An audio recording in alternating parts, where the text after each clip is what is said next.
Welcome back to Spectrum News 1, everybody. Meteorologist Robert Suhr with another look at that Saturday morning forecast. It's a little bit of a soggy one. You know, we are about 40 days into the new year, so I figured I'd start with a look at precipitation so far. Now, for the month, we're over 3/4 of an inch, and we're going to add to this number today. In fact, we're going to add to all these numbers today. About 6 inches for the entire year already. And then you look at above average. Yeah, we're over 1.25 inches above average, which is good news because the above average precipitation is keeping all of the drought conditions at bay. You got to get into Tennessee before you start to become concerned about abnormally dry conditions. And we're in good shape, and we're going to stay this way because of all the rounds of precipitation that we have over the next 5 to 7 days. And that does include today.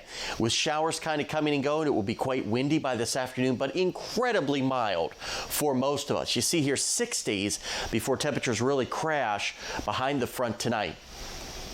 Notice by the lunch hour, here comes some more of those scattered showers, but by this afternoon and this evening, they become much more widespread in nature as the actual front gets closer. You can see right where that wind shift is around Bowling Green by about 6 o'clock. Behind that front, northwesterly winds start to take over and cool us down, and we'll see temperatures really crash by the time we get to tomorrow morning, where we'll be around the freezing mark or so.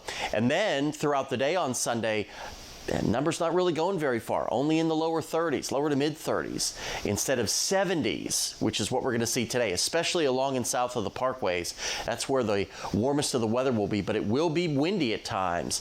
There's a pretty big spread in temperatures. Notice Princeton's at 51, but we're almost 20 degrees warmer in Bowling Green.